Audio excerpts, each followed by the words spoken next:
There we go. All right. Can people hear me now? Here we go. Timer started.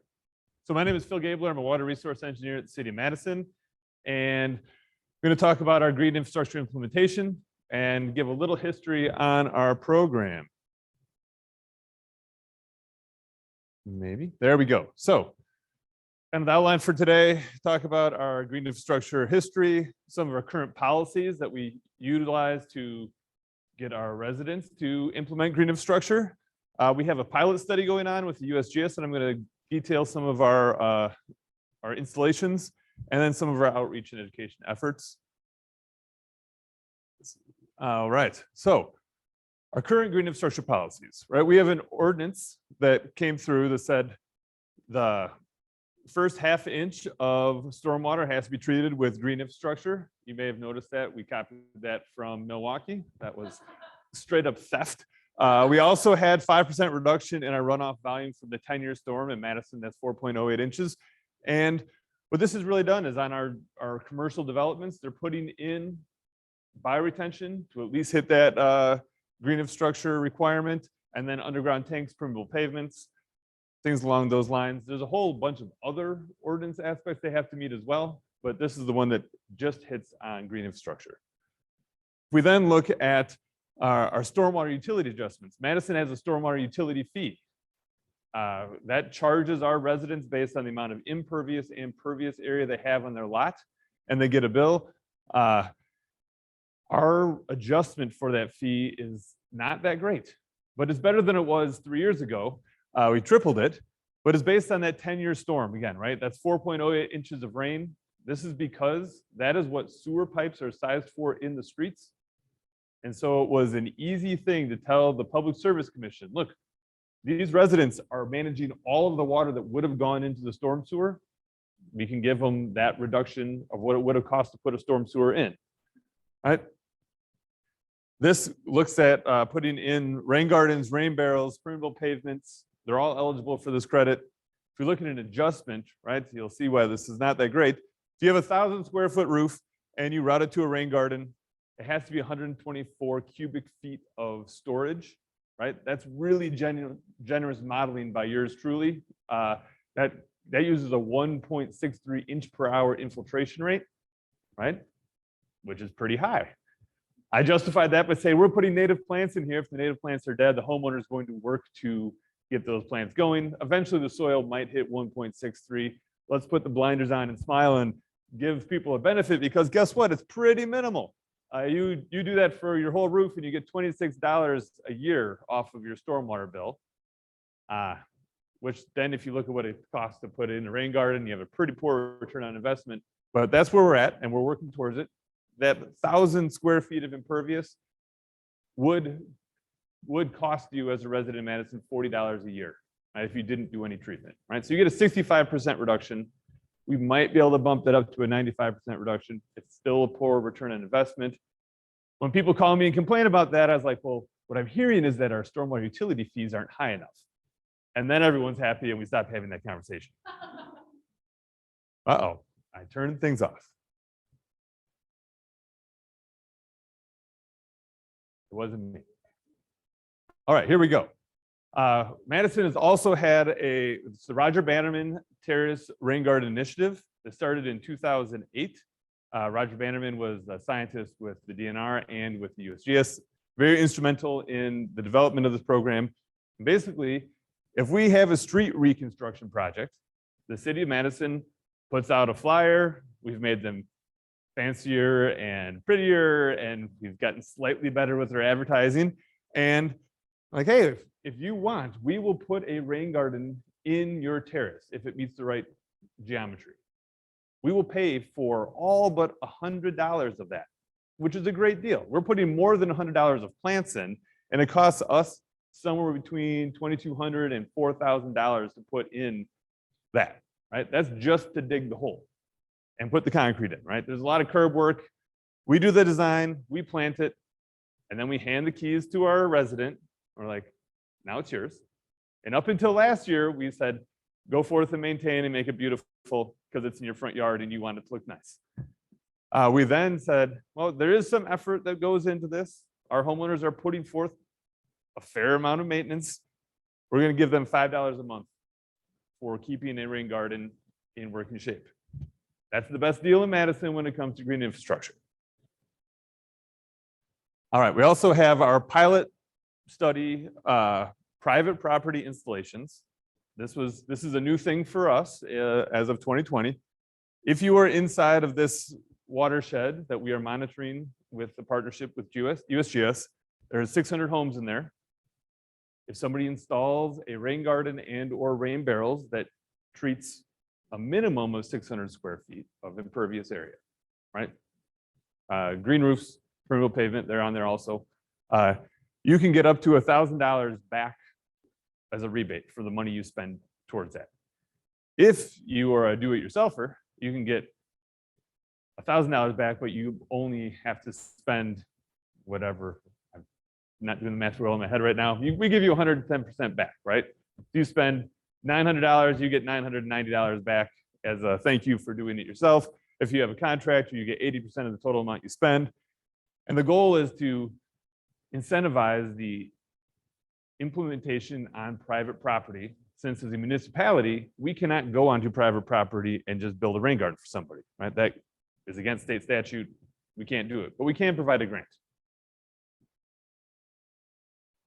All right, so if we look at kind of the overview of this pilot study, we are targeting green infrastructure. It's got a 5-year window. We're monitoring changes in peak discharge and volume with USGS monitoring equipment at 3 points in the watershed. We are assessing the impacts of this incentive program. Like, what is our feedback? Is this enough money? Is it not? And then we're evaluating the durability of some green infrastructure projects that we have not tried in other places, right? If you are someone who's advocating for enhanced green infrastructure in your community, a pilot study is a great way to hedge your risk, right? If we did this for the whole city, I'd have to say, all right, city, if everyone wants a rain garden next year, we're on the hook for $55 million worth of rain garden rebates, right? It's a lot easier to say, we have 600 homes, maximum, right, at $600,000. It's easier for the accountants not to get worried and to budget. And worry the accountants enough with other things and asks. So zooming in on this project is because not everyone knows where Lake Winger is in Madison. It's in Dane County. It's on the near west side. The Winger watershed is right here, or the Lake Winger is right here. The Winger watershed looks like a fish, which is fun. And then we have this area with the 600 homes. Inside the pilot study, we're doing two things. We're maximizing in the public right-of-way. We're promoting in the private side. We have rain gardens. You know, even just redirecting your downspout, right? If you have to redirect your downspout to get to the rain garden, I'll pay for that. Not just if you want to redirect your downspout. That's a tough sell. Soil amendments, permeable surfaces, green roofs, all these things can count. In the right-of-way, we're looking at stormwater terraces, right? That's a little bit different than a rain garden terrace. We expanded our opportunities here. We have rain gardens and rain basins, permeable streets. This is where we put Madison's first 3 permeable streets. I'll showcase some of that in a bit. And we did a thing called rock cribs, which I heard of was happening in Milwaukee. So I took the idea, made the design my own. I have to readjust the design. We'll talk about that in a second, but you can learn from my mistakes. So you don't have to do that if you happen to be a stormwater engineer who wants to design the rock crib. All right, so here we go. Our rain basins are just a small depression, 4 inches deep. Doesn't take street water. It's just the water that falls on it. Why would we do this? It is because the geometry only works for rain gardens if your terrace is a minimum of 8 feet wide. You just can't get the curb cut and get down to have enough storage volume. The rain basins let you put some native plants in, at least not have your terrace contribute to the stormwater system. It's a poor return on investment. We gave people the option to choose grass, sedges, or native plants. And then on the rain garden side, kind of the same tier, but everyone goes with native plants on those. Here's the rain basin. As you can see, it's a pretty it's kind of fades in, right? The plan was to have this be mobile. Because it was mobile, despite what Nancy said, we did not ask. We just did. We said, if we can make it fit, we are putting this in your terrace until you tell us no, right? That caused a little bit of pushback. We had 3 people that after we constructed them, they said, I don't want this. Get it out of my terrace. And so we did. And now it's a $500 flat terrace instead of a terrace with a rain basin. We also had people that said, this is a good chance for me to make my terrace be something more than turf grass. I'm going to make it be a nice garden. So those are the basins. We did about 22 of these, I think, all said and done. The hydrologic impact's pretty minimal. There it is in case in blue if you couldn't see it before. So here's our terrace rain garden in action, right? We have our water coming down here in the flume. It's a pretty steep slope, comes down, or the gutter comes down the flume, fills up. This rain garden has a very large contributing area compared to its size. It also drains incredibly well. It's probably the hardest working one on the site. And I've been out there where this has been at least 8 inches wide, and then it's 0 on this side. So it's doing a great job, and it hasn't overtopped here, so we got our design just right. With the terrace rain garden design, once it fills up, this becomes the controlling elevation. So it never overflows back onto the property or onto the driveway. Sometimes everything doesn't get built to a 100th of an inch. But in this case, we're really glad everything was spot on. And this one has great native plants. I think I have a picture of it later. A few other terrace rain garden things. If you're working on terrace rain gardens in your community, we used to do rocks. These are really good at clogging and catching leaves. The flume is slightly better at getting some of that sediment in. The main benefit with doing a concrete flume, right, it's more concrete in the world, but you can come in and you can shovel that out and put that grit into the garbage. You get about a 5-gallon bucket. It's a 2x2 pad. It fills up with about 2 inches of sand every year in Madison, and it's on the homeowner to clean that out. I have talked with maybe running a Vector through and getting our crews as they're cleaning out catch basins to hit these. I haven't negotiated that yet with our streets department. Terrace rain garden soils can be really, really rough. Sometimes contractors like to clean out concrete in them. Sometimes you just have really bad soils because nobody cared about terrace soil until now. And until we put a rain garden there, it can be really hard just to get the plants in the ground. After this project, we said, all right, we're changing our specification. We now add 6 inches of planting soil. That's a third sand, a third compost, and a third the topsoil that's there, right? A cheaper version of engineered soil. A lot of limitations all said and done when it comes to a terrace rain garden. A lot of it is that people are either concerned about their gardening skills or they're concerned that it's going to be a mud pit. That transition time from new rain garden into established rain garden can be a little bit rough. There's some handholding that needs to happen if you want to bring this program to your community.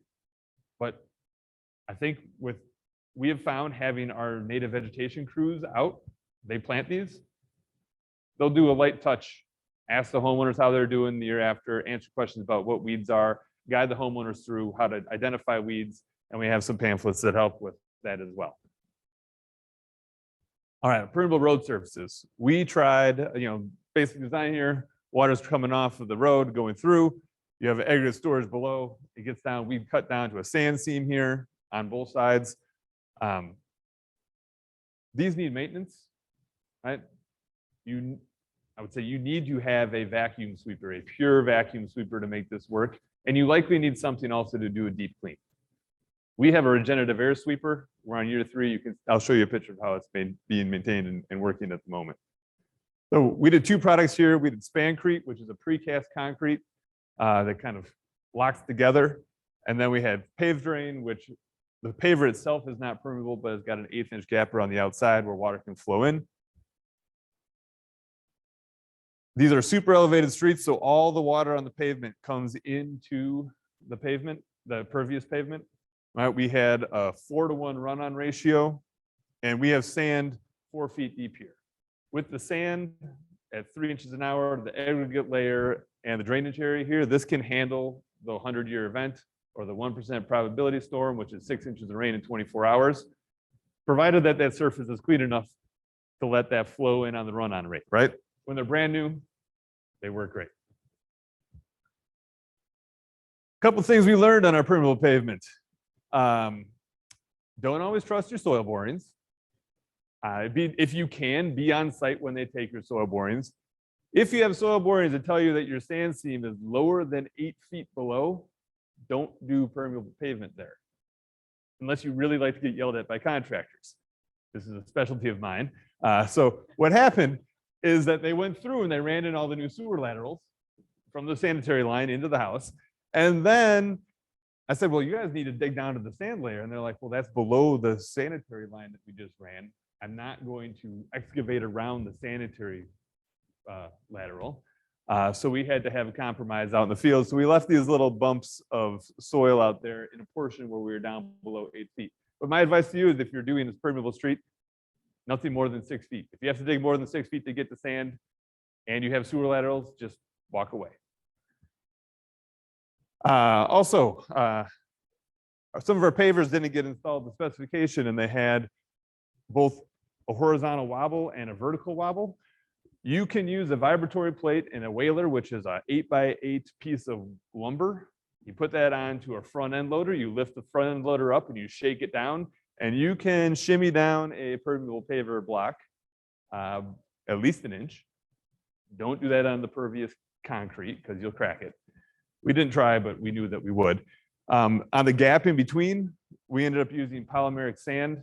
This is sand you shake in, and then when it gets wet, it hardens up just like concrete. It's not the cheapest product in the world. Pay about $3 or $4 a linear foot. $3 if it's on the bid to start, $4 if it's a change order. All right, another lesson I learned here. Our regenerative air vacuum cleaner has a, what is that? I think it is a 72-inch wide vacuum pan, right? One surface. Our permeable pavement section is 5.5 feet wide and then has about a 1/2 inch to a 3/4 inch lip, which is a nice spot for you to lose all of your suction. So if you're going to do permeable pavement, have a vacuum pan that is at least as narrow or more narrow than your permeable pavement so you can get down and get good suction on that surface. It's pretty important. We shoot a lot of junk out the back of our sweeper, and then we come back and get it a second time, but it doesn't get the suction that we were hoping it would get. So 3 winters in. This is what it looked like when I came out after the thaw this year. It had been hit with a mechanical sweeper once. And then we came through with the regenerative air sweeper, and it looks a lot better. That is, we only could suck out the top inch of that sand. We're going to try again when it's drier because it's kind of rainy that day. The pave drain folks say you should do it when it's really, really wet. So we're going to try that as well. We might try flooding this. If I can convince our operations crew, I'm going to try to hit this with a Vector truck, kind of we use to suck out the sanitary sewer and put that directly on the surface, but I don't have clearance for that yet. Pervious concrete has fared much worse. You can see we have a lot of sand on here, and we were able to suck out the big joints, but we're really not able to get the sand out of here. We did order a Pure Vac street sweeper. It's been on back order due to supply chain issues. June 23rd is my target date right now. We'll see what happens. All right, so I talked about these rock cribs. So rock cribs were a way to get this directly connected impervious, right? We have a lot of places where we have downspouts that go right onto a driveway. That driveway is then a water slide out into the street. How do you catch that water? Even if you have permeable pavement, once it gets in that curb pan, the gutter, it's really, really hard to get that out unless you do pervious pavement all the way to the gutter.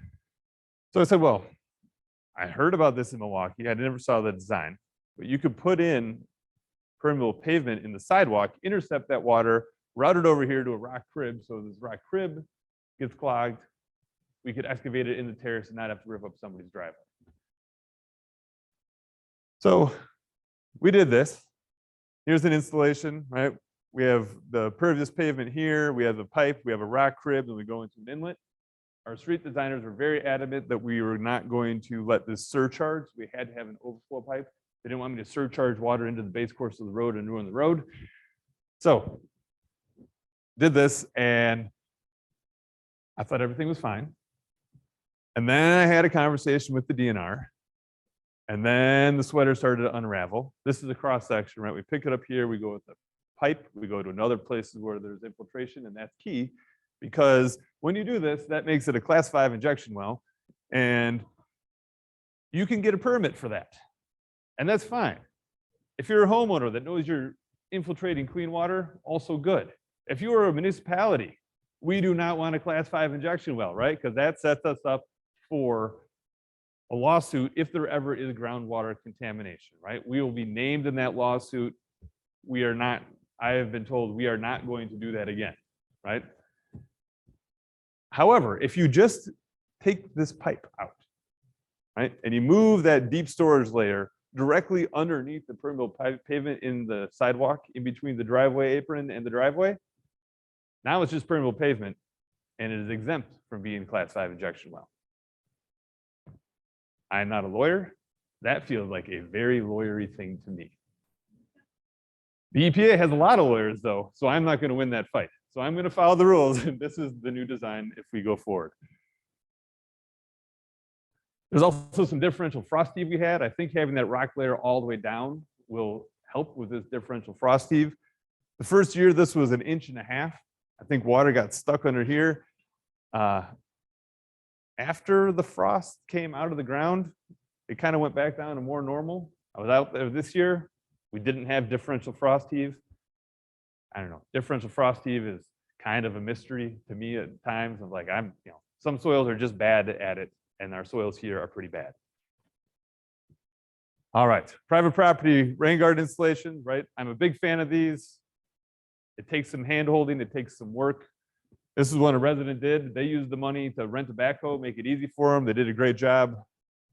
$1,000, happy to spend on it. Another one, this is a private contractor put this in behind someone's house, right? They spent $2,400 on 2 different rain gardens on their property, but we gave them a 50% off discount with the rebate. Soil amendments, right? Just taking a 5x5 square in your yard and putting in compost, tilling that up, putting it back to grass will go a long way to helping improve runoff from these residential neighborhoods.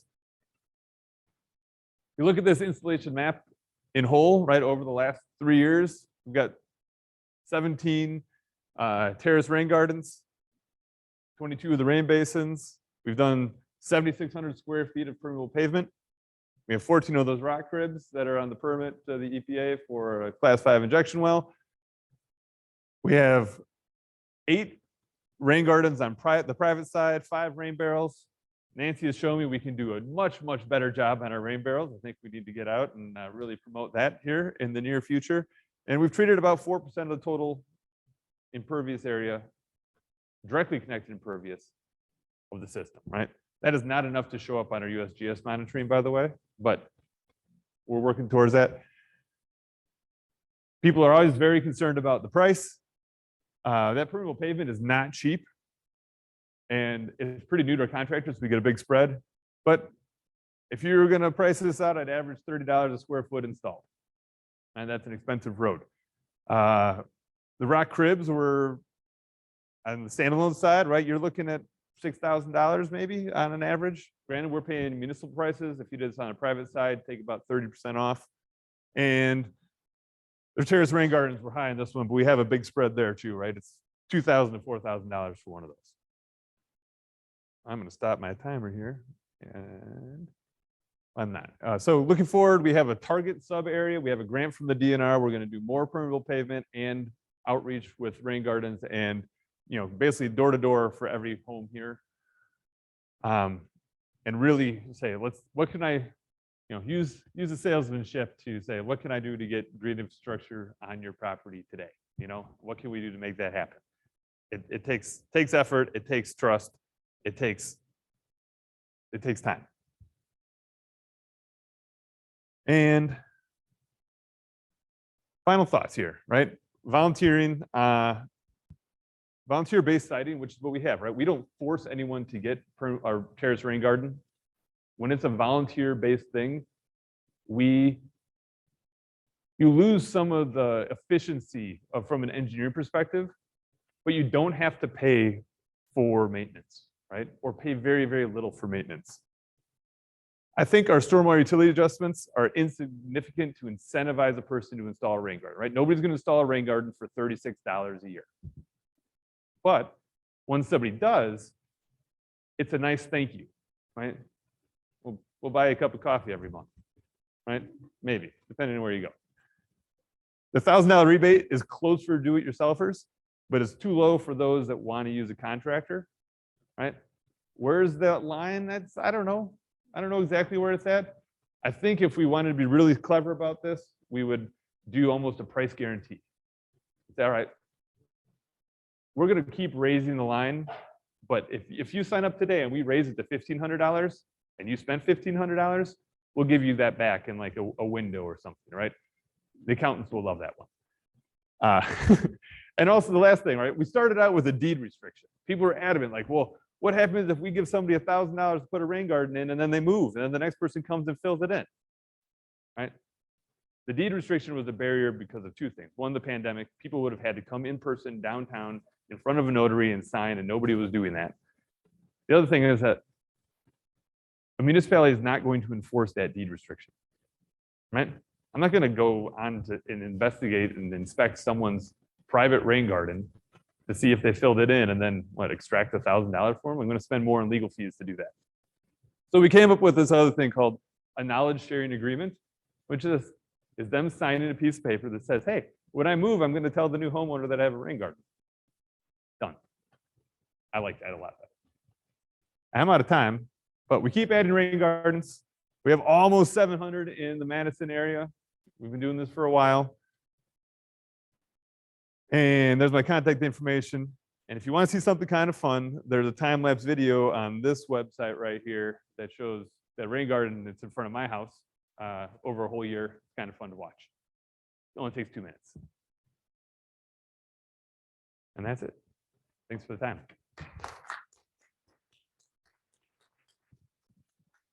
Nancy, you're going to come join me? Oh yeah, I've been running around. We had 2 presenters earlier with this mic, so we'll try to make it work. If you guys want to share there, that works great. Do we have any questions? Okay. Yeah, but we want to hear you, the virtual audience.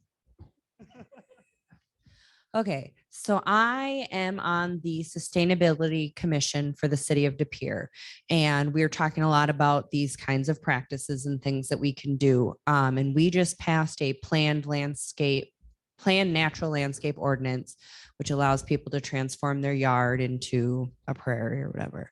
But the restrictions in it are that you cannot plant the terrace, and that you have to have a 3-foot border from the sidewalks and your neighbors' properties.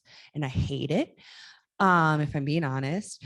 But I guess, how did you guys, because you're the city and you're putting in the rain gardens, the terrace is an acceptable place to plant? Or I guess that's always a questionable area. So I'm just more curious about that. So in Madison, 2 things. One, we have with the terrace rain garden program, right? There was the maintenance side, right? You have to maintain vision triangles. You have to not have it flop over onto the sidewalk or over into the street.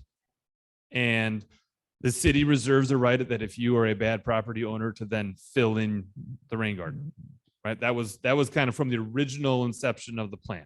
People also could do a terrace rain garden on their own in a terrace that's less than 10 feet. They could build on their own and get a terrace permit. And that gives them some protection if people complain about what happened to the terrace. Then after that started, Madison took the lid off and just said, anything goes in your terrace. You can plant anything you want as long as it's not illegal. And you can, right? That's it. As long as your vision triangles are there. And that was enough of a change that the former city engineer who has retired called and was like, what are you guys doing? why are you doing this? This seems like a horrible idea. But so far, it hasn't really caused too many problems. The times when it causes problems are when somebody plants native plants within that 40-foot vision triangle at an intersection, and then they get above 30 inches. And then we have to give them a citation and tell them to deflower their native plants right when they're looking great, because that makes nobody happy. Right? Nobody's happy to do that, but it happens.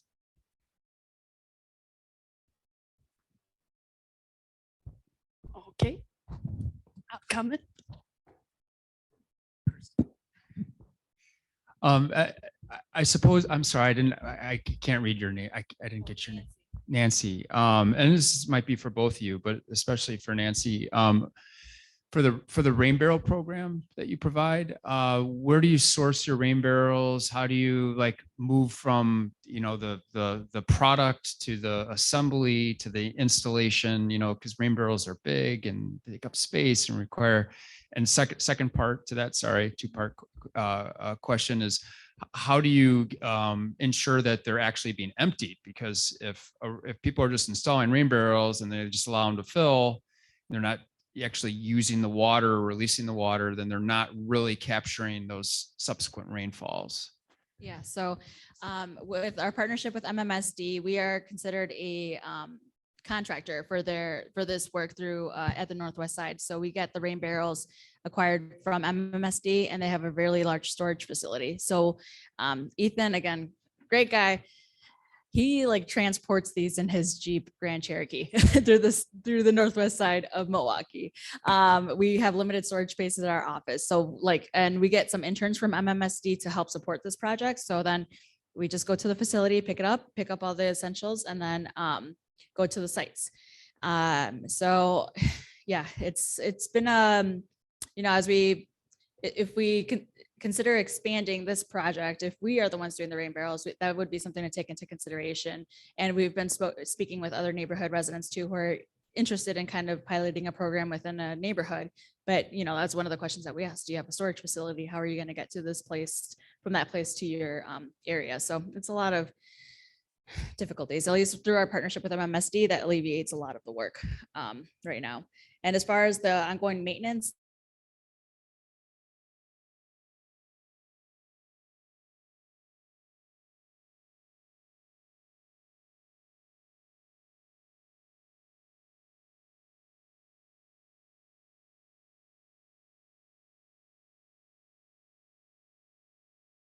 gotten some people that we worked with in the past saying that, you know, like they didn't empty the water out and then it froze and then it's not working the same. So I think that's just more so us pushing the outreach and education part of it, since we don't go back and do the maintenance part of it. So we just try to empower the residents to do it themselves. And in certain cases, we have like really vocal resident leaders that would kind of follow up with everyone. But yeah, that's a work in progress as well. So yeah, I had a question as well. It's not coming from our virtual audience, although I encourage the virtual audience to ask questions. This is my own question. What about, we have a lot of new apartment buildings going up in Madison. I'm sure in Milwaukee, there's apartment buildings as well. Like, so that's more of like a landlord or commercial owner. What kind of programs are there to encourage this green infrastructure, different styles to get that runoff in those types of properties contained? Seems like there's a lot of impervious surfaces in those areas. So a big part of it, if it's new construction, right?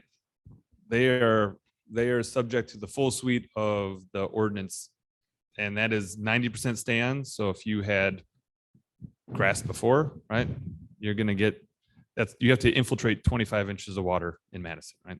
You have to do that, right? So people oftentimes will use bioretention. Sometimes they don't have good soils for that, and they will be able to get an exemption, which is a little painful, right? But that can happen. Other things people are doing on really, really tight sites is they're doing underground detention to drop out sediment and then routing it through these like gravel infiltration beds, right? We saw how much clogging we had on the surface of our permeable pavements, right? And you can use a Vector over those. The maintenance on those underground chambers is painful. I'm not a very big fan of those. We try to encourage otherwise, but technically it can meet the standards. Green roofs are things that people are doing. Madison and Dane County recently just went through and has a green roof ordinance or guidance document that's out there. I highly recommend looking through it. We spent a lot of time and effort on it, and we poached liberally from New Jersey, who had a great document. So there's lots of good stuff out there, but the new sites have that are redevelopment sites. So if you went from parking lot to high rise, right, that's where that 1/2 inch and the 15% volume reduction for the 10-year storm. That was after the flood. I kind of skipped over my history slide, but there was the 2018 flood, and that was a good stress test for Madison. We changed our ordinance a lot after that, and that's when we said, even if you are going from parking lot to building, you're not making things worse, but we need to make things better. So now you have that volume reduction as well. I would say similarly to that, a lot of it, if it's new development following, they're subject to the current codes and ordinance.